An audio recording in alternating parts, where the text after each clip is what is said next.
102.7 मेगाहर्ट्झवर आकाशवाणीचे हे यवतमाळ केंद्र आहे. श्रोते हो, यावेळी सायंकाळचे 7:30 वाजत आहेत. ऐकूया शेतकरी बांधवांसाठीचा कार्यक्रम ग्रामायण.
शेतकरी बंधू भगिनींनो, नमस्कार. ग्रामायण या आपल्या खास कार्यक्रमात आपणा सर्वांचं मनपूर्वक स्वागत आणि सोबतच भावना कांबळेचा सस्नेह नमस्कार. मंडळी, कार्यक्रमाला लगेचच सुरुवात करूयात आणि ऐकूयात फोन इन कार्यक्रम हॅलो कास्तकार या कार्यक्रमाचा भाग दुसरा. विषय आहे शेती.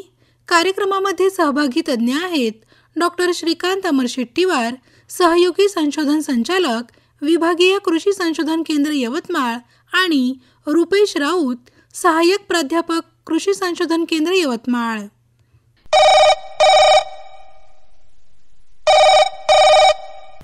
फोन इन कार्यक्रम हॅलो कास्तकार. हॅलो कास्तकार मॅडम, लक्ष्मण गाडे बोलत आहे. लक्ष्मण गाडेजी, कुठून बोलता आपण? हिवरी, हिवरी तालुका यवतमाळ. अच्छा, हिवरी तालुका यवतमाळ. बर, गाडेजी, माझ्याकडे जनावर आहेत भरपूर आणि त्यांच्यासाठी मी चारा लावला. तर त्या चाऱ्यामध्ये नेमकं घटक कोणते आहेत? कार्बोहायड्रेट, साखर, प्रोटीन, हे मला तपासायचं आहे. कुठे तपासता येईल मला आणि मला कुठे कळेल त्याचे रिझल्ट? बरोबर. चारा कोणता लावलाय तुम्ही? म्हणजे आता पिकच असतं ना ते, पण एक चाऱ्याचं. हो, ते चाऱ्याचा प्रकार आहे तो नेपियरचा प्रकार आहे. अच्छा, नेपियर गवत लावलंय तुम्ही? हो, 4 एकरामध्ये. बरं. तर ठीक आहे गाडेजी, तुमच्या प्रश्नाचं उत्तर देत आहेत आमचे तज्ज्ञ राऊत सर. ऐका त्यांच्याकडनं. नमस्कार गाडेजी. नमस्कार सर. तुम्हाला म्हणजे त्याचे जे चारा लावलं त्याच्यातले घटक तपासायचे आहेत का? हा, म्हणजे मला मग त्या चाऱ्यामध्ये काही कमतरता असेल तर शेतामध्ये मग खत टाकता येईल? नाही, तेच नाही, खत टाकण्याचं आणि त्या खत टाकल्याने त्याचं पोषक मूल्य वाढेल, पण तुम्हाला म्हणजे नेमकं कशासाठी तपासायचं चारामधले घटक? चाऱ्याची क्वालिटी नेमकी कशी आहे, आपल्याला प्रोटीन त्याच्यामध्ये किती आहे, कार्बोहायड्रेट किती आहे? तर ते पशुसंवर्धन विभागाच्या जर लॅबॉरेटरी असेल आपल्या इथे यवतमाळात, तर तिथे तपासता येईल त्याच्यामध्ये असणारे घटक. किंवा मग आपल्या इथे कृषी विज्ञान केंद्र आहे वाघापूर रोडला, तिथे या विषयाचे तज्ज्ञ आहेत सर एक. त्यांना जर भेटले आपण तर ते तुम्हाला डिटेलमध्ये त्याची माहिती सांगू शकतात. त्यांचं नाव सांगता येईल का आपल्याला? एक मिनिट, मी पाहून सांगतो त्यांना. एक मगर सर आहे एंटोमॉलॉजीवाले, ते आता दुसरे सर आलेले आहे नवीनच. नाही, काळुसे सर म्हणून आहे. Okay sir. काळुसे म्हणून आहे, ते या विषयाचेच तज्ज्ञ आहे. तर ते तुम्हाला याबद्दल जास्त सविस्तर माहिती देऊ शकतात. ठीक आहे सर, थँक्यू. हो. हॅलो.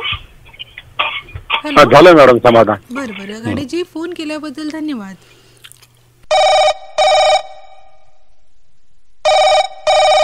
फोन इन कार्यक्रम हॅलो कास्तकार.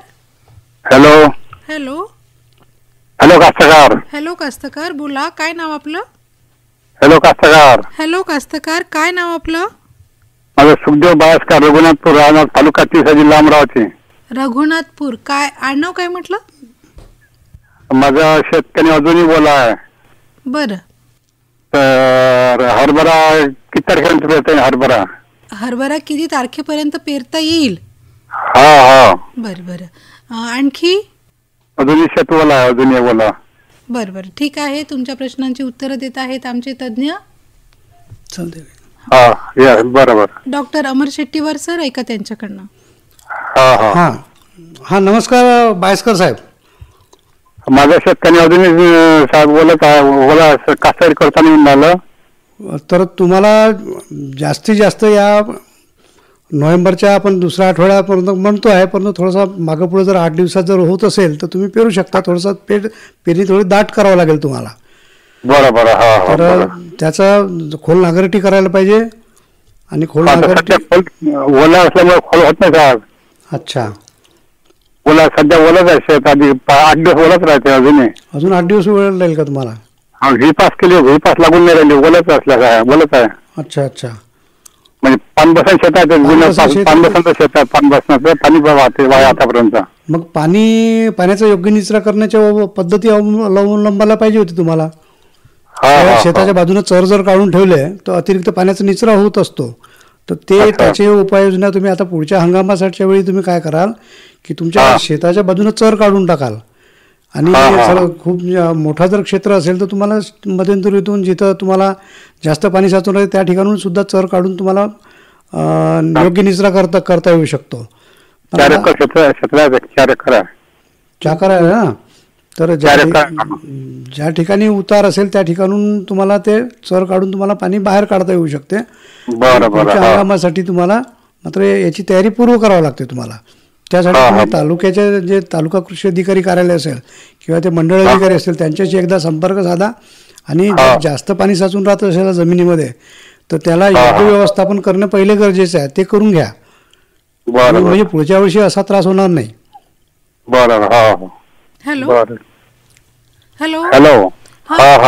हा सुखदेवजी, मिळालं तुम्हाला तुमच्या प्रश्नाचं उत्तर? मिळालं. फोन केल्याबद्दल धन्यवाद.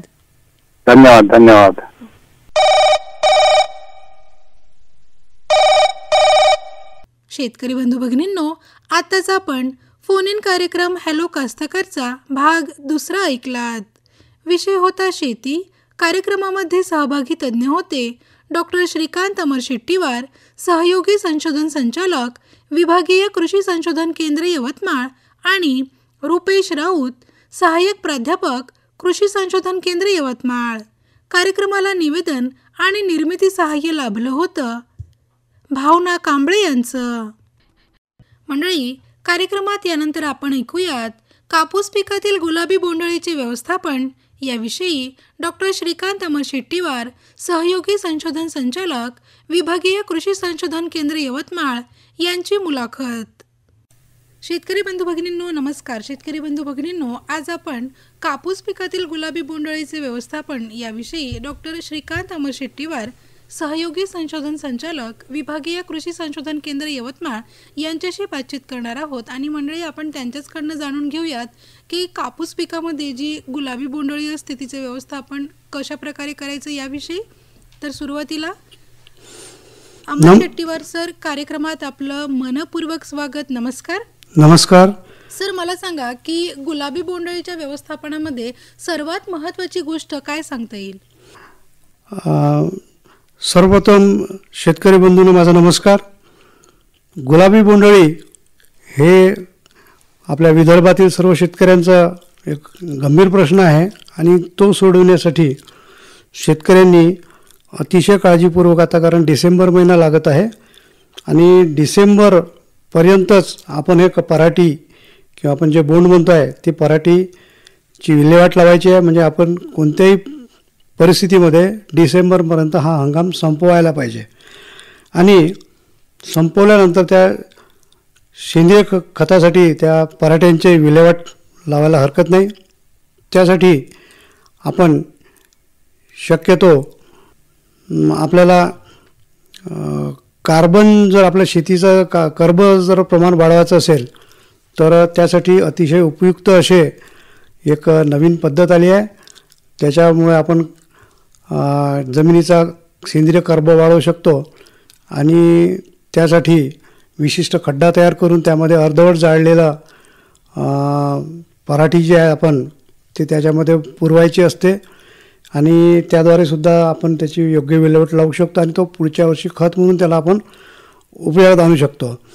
त्याचप्रमाणे कापूस संकलन केंद्र, जिथं आपण काही दिवस बरेचसे शेतकरी कापूस भाव वाढेल या आशेनं घरी शेतात जिथं साठवून ठेवते त्या ठिकाणीसुद्धा तो काही दिवस ठेवत असतो आणि काही ठिकाणी जिनिंग फॅक्टरीमध्ये सुद्धा जर हे कामगंध जर सापळे लावले तर त्याचं आपण व्यवस्थापन चांगलं करू शकतो. कारण ते या कापूस संकलन केंद्र किंवा जिनिंग फॅक्टरीमध्ये साधारणपणे 15 ते 20 कामगंध सापळे हे डिसेंबरपासून तर जुलैपर्यंत लावायला पाहिजे आणि पतंगाच्या मोठ्या प्रमाणावर या ठिकाणी जमा होते आणि ते पतंग नायनाट करता येते आणि दर 20 ते 25 दिवसानंतर त्याचं ल्युअर जो असतो म्हणतो आपण ते गोळी ती बदलवायला पाहिजे.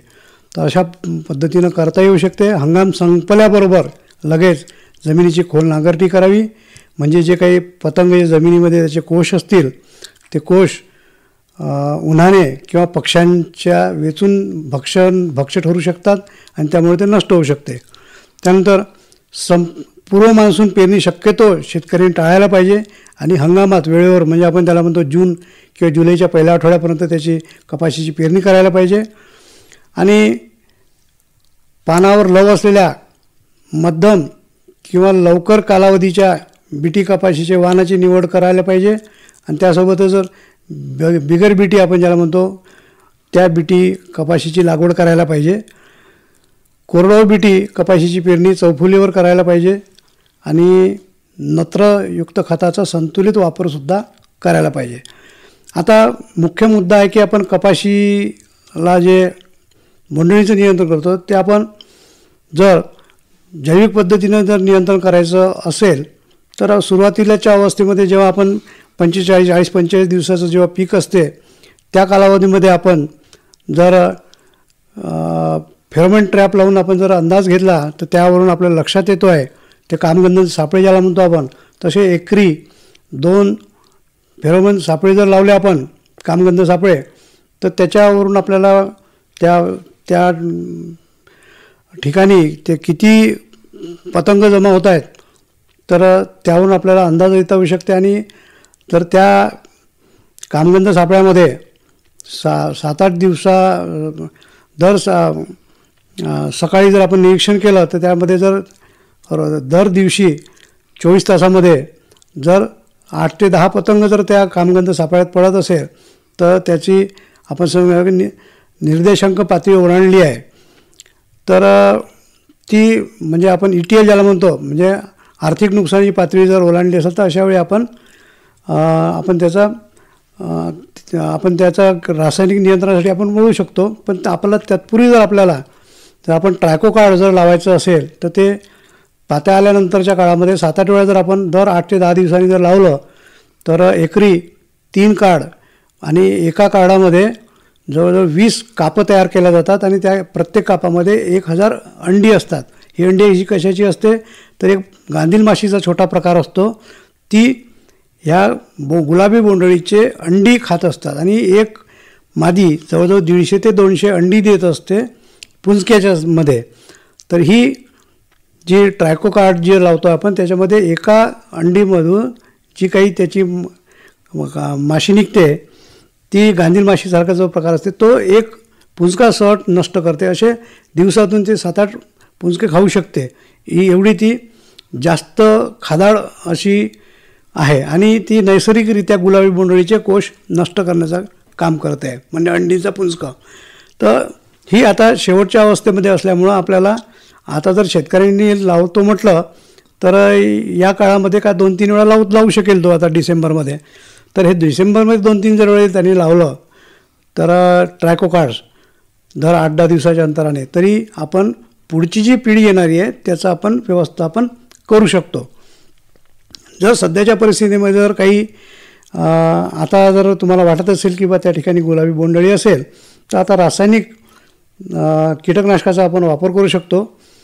त्यामध्ये जर क्विनॉल्फास 25% AF ज्याला म्हणतो आपण ते 25 मिली किंवा क्लोरोपायरिपास 20% प्रवाही 25 मिली किंवा पेनप्रोपॅथ्रिन 10 किंवा 30% प्रवाही 7.5 ते 10 मिली, 7.5 ते 10 हे 2.5 ते 4.5 मिली किंवा सायपरमेथ्रिन. आता बहुतांश शेतकरी सायपरमेथ्रिन 10% प्रवाही 7.6 मिली किंवा क्लोरॅन्ट्रेनिप्रॉल हे 9.3% अधिक लॅम्बडा सायहॅलोथ्रिन 4.6% 5 मिली किंवा क्लोरोपायरिपास 50% अधिक सायपरमेथ्रिन 5% प्रवाही यापैकी कुठल्याही एका कीटकनाशकाचे 10 लिटर पाण्यामध्ये टाकून फवारणी करायला पाहिजे.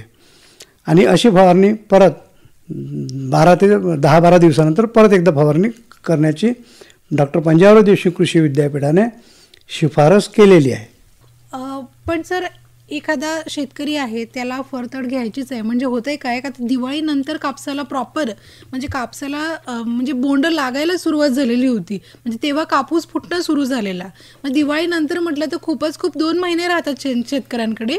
तर मग अशा वेळी शेतकरी काय करतो की डिसेंबर-जानेवारीपर्यंत कापूस घेतो. मग आता कापसाची तर वेचणी करायचीच आहे, वरून आपल्याला व्यवस्थापन देखील करायचं, गुलाबी बोंडअळी परत आली नाही पाहिजे याची पण खबरदारी घ्यायची आहे. तर मग काय करावं लागेल?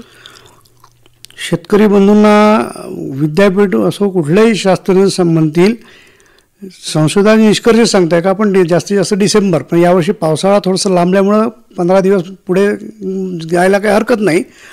परंतु अशा वेळीसुद्धा आपल्याला डिसेंबर-जानेवारीच्या पहिल्या आठवड्या किंवा दुसऱ्या आठवड्यापर्यंत जास्तीत जास्त ते करता येऊ शकेल. पण त्यामध्ये रासायनिक कीटकनाशकांचा जो वापर आहे तो, कारण ही जी आहे याची पुढची पिढी जी गुलाबी बोंडअळीची जी पिढी आहे, एक पिढी ही 28 ते 32 दिवसामध्ये पुढची पिढी तयार करत असते.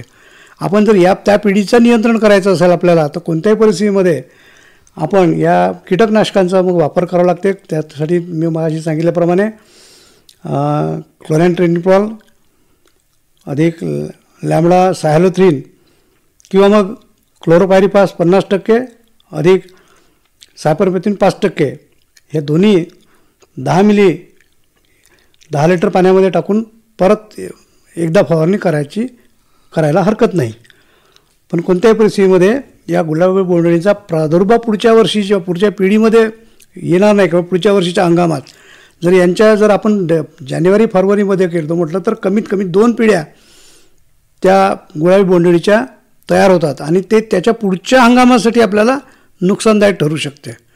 तर यामधून आपण समजा शेवटची जी वेचणी आपण म्हणतो फरदड वगैरे घेतात लोक, फरदडीचं उत्पन्न असं काही जास्त काही 1-1.5-2 क्विंटलच्या वर जात नाही. पण त्या 1-1.5-2 क्विंटलसाठी पुढच्या हंगामामध्ये धोका शेतकऱ्यांना जास्त होऊ शकतो. कारण एकदा गुलाबी बोंडअळीची अळी जी असते ती आतमध्ये जर बोंडात गेली असेल तर त्यावरचं नियंत्रण एवढं सोपं नाही. आणि शेतकऱ्यांना आशा असते की आपण शेवटची वेचणी फरदडीची जी करतो आहे त्याच्यामधून आपला 1-1.5 क्विंटल एखादा क्विंटल उत्पन्न मिळालं असं तिला आशा असते. परंतु त्यामुळे त्याचा धोका वाढतो. तरीही जर शेतकरी जर घेत असेल एखादा 15 दिवस 15-20 दिवस जर उशिरापर्यंत, तर त्यांनी मात्र ते क्लोरोपायरिपास 50% अधिक सायपरमेथ्रिन 5% याचे प्रवाहीचं 10 ml 10 लिटर पाण्यामध्ये टाकून फवारणी करणं अत्यंत आवश्यक आहे. सर, ही गुलाबी बोंडअळी ठीक आहे, म्हणजे जानेवारीपर्यंत शेतकरी कापूस घेतोय, जानेवारीचे तुम्ही म्हटलं की पहिला दुसरा आठवड्यापर्यंत कापूस घ्यायला हरकत नाही. पण कापूस पिका व्यतिरिक्त म्हणजे पुढल्या हंगामात कापूस पिकाला त्याची बाधा होऊ शकते गुलाबी बोंडअळीची, म्हणजे गुलाबी बोंडअळी तोपर्यंत येऊ शकते. कापूस पिका व्यतिरिक्त मला वाटतं की दुसऱ्या पिकावर या अळीचा प्रादुर्भाव होतो का? गुलाबी बोंडअळीचा इतर पिकावर तर होत नाही, मात्र काही तणावर त्याचा प्रादुर्भाव राहू शकतो.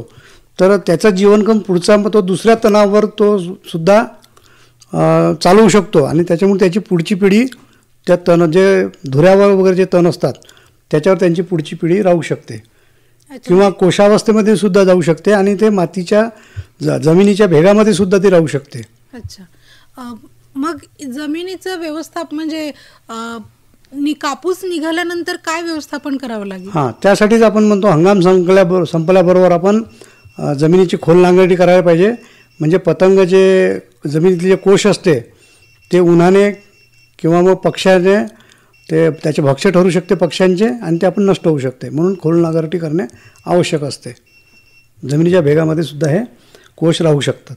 तर सर, आज आपण इथे आलात आणि गुलाबी बोंडअळीचे व्यवस्थापन या विषयावर अतिशय सखोल अशी माहिती दिली, त्याबद्दल मी आकाशवाणीच्या वतीने आणि ऐकणाऱ्या सर्व शेतकरी बांधवांच्या वतीने आपले आभार मानते आणि आपला निरोप घेते. धन्यवाद. नमस्कार. नमस्कार. धन्यवाद. मंडळी, आताच आपण कापूस पिकातील गुलाबी बोंडअळीचे व्यवस्थापन याविषयी डॉक्टर श्रीकांत अमर शेट्टीवार, सहयोगी संशोधन संचालक, विभागीय कृषी संशोधन केंद्र यवतमाळ यांची मुलाखत ऐकलीत. आणि मंडळी, आता वेळ झाली आहे ग्रामायण या खास कार्यक्रमातून निरोप घेण्याची. भेटूया उद्याच्या किसानवाणी या कार्यक्रमात. तोपर्यंत भावना कांबायला अनुमती द्या. नमस्कार.